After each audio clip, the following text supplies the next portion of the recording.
Hello friends, welcome to my channel. இன்றைக்கி என்ன பார்க்க போகிறோன்னு பார்த்திங்கன்னா, முருங்கைக்கீரையை வச்சு தான் ஒரு ரெசிபி. அதுக்காக தான் நம்ம முருங்கைக்கீரை நம்ம மரத்தில் எடுத்துகிட்டு வந்திருக்கோம். அதை உருவி எடுத்துக்கலாம். இப்போ கடாயை அடுப்பில் வச்சு தேவையான அளவு ஆயில் விட்டுக்கலாம். ஆயில் விட்டு கடுகு உளுந்த பருப்பு போட்டுக்கலாம். வரமிளகாய் கிள்ளி எடுத்து வச்சுருக்கேன், அதை நம்ம ஆட் பண்ணிக்கலாம். அது கூட வெங்காயம் ஆட் பண்ணிக்கலாம். வெங்காயம் நல்லா வதக்கி விட்டு, வெங்காயம் வதங்குறதுக்காக நம்ம உப்பு ஆட் பண்ணிக்கலாம். தேவையான அளவு உப்பு ஆட் பண்ணிவிட்டு நல்லா கிண்டி விட்டுக்கலாம். கிண்டி விட்டுட்டு நம்ம கீரையை நல்லா கழுவி தண்ணியை வடிவிட்டு எடுத்து வச்சுருக்கோம். அதை நம்ம வெங்காயத்தோடு ஆட் பண்ணிக்கலாம். ஆட் பண்ணிவிட்டு நல்லா வதக்கி விட்டுக்கலாம். எல்லா கீரையும் நல்லா வதங்குற அளவுக்கு நம்ம நல்லா வதக்கி விட்டுக்குவோம்.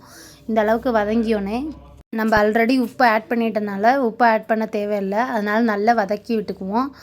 வதக்கி விட்ட கீரையெல்லாம் ஒரு சைடாக லைட்டாக இது பண்ணிவிட்டு நம்ம 3 முட்டை உடச்சி வச்சுருக்கோம். உடச்சி ஒரு பவுலில் ஊற்றி வச்சுருக்கோம். அந்த முட்டையை நம்ம சைடில் ஆட் பண்ணி லைட்டாக மிக்ஸ் பண்ணி விட்டுட்டு, முட்டை ஓரளவுக்கு வெந்தோடனே கீரையும் முட்டையும் சேர்த்து நல்லா மிக்ஸ் பண்ணி விட்டுக்குவோம். பாருங்கள், இந்த மாதிரி மிக்ஸ் பண்ணி விட்டுக்கலாம். இந்த மாதிரி நம்ம பண்ணி கொடுக்கும்போது குழந்தைங்க கீரை சாப்பிடாத குழந்தைங்க கூட சாப்பிடுவாங்க. இந்த டைமில் நம்ம பெப்பர் கொஞ்சம் தேவையான அளவு ஆட் பண்ணிக்கலாம். ஆட் பண்ணிவிட்டு நல்லா மிக்ஸ் பண்ணி விட்டுக்கலாம். அவ்வளோதாங்க ஃப்ரெண்ட்ஸ். பாருங்கள், நல்லாவே ரெடி ஆகிடுச்சு.